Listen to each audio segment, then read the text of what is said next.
Hi అండి, welcome to my channel spicy foods. నేనండి మీ దేవిని. ఈరోజు ఆంధ్ర స్పైసీ ఫుడ్లో ఇంకొక రెసిపీతో వచ్చాను. ఈరోజు రెసిపీ వచ్చేసి చిన్నులపై కారం అండి.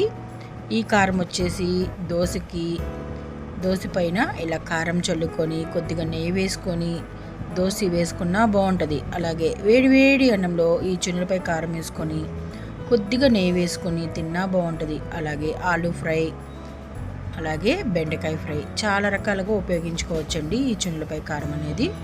ఇంకెందుకు ఆలస్యం, ఈ వీడియో పూర్తిగా చూసి మీరు కూడా మీ ఇంట్లో ఒక్కసారి నేను చేసిన విధంగా చేసుకోనండి.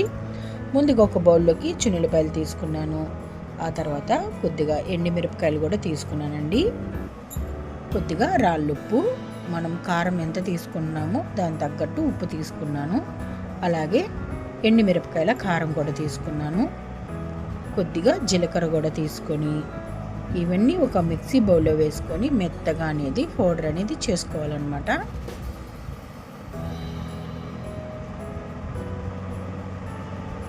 చున్నులపై కారమే కదా మాకు తెలుసు అని అనుకుంటున్నారు, కానీ ఒక్కొక్కళ్ళు ఒక్కొక్క రకంగా చేసుకుంటారండి. నేనైతే మా ఇంట్లో ఎప్పుడు ఇలాగనే ప్రిపేర్ చేసుకుంటాను, చాలా బాగుంటుంది.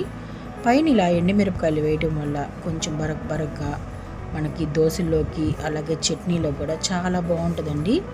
ఫ్రై కూడా చాలా బాగుంటుంది. ఒక్కసారి మీరు కూడా ట్రై చేయండి.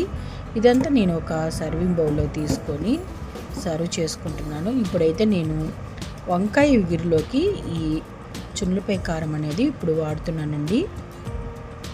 వంకాయ ఎగురులోకి బెండకాయ ఎగురు, దొండకాయ ఎగురుకు చాలా అంటే చాలా బాగుంటుందండి. ఒక్కసారి మీరు కూడా ట్రై చేసి మీకు ఎలా వచ్చిందో నాకు కామెంట్ బాక్స్లో కామెంట్ అనేది పెట్టడం మర్చిపోకండి.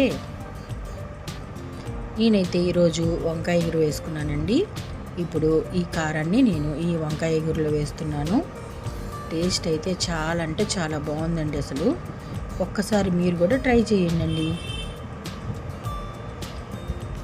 చక్కగా ఇలా చున్నులపై కారం చల్లుకొని కర్రీ వండుకుంటే టేస్ట్ అయితే సూపర్ అంటే సూపర్గా ఉంటుంది.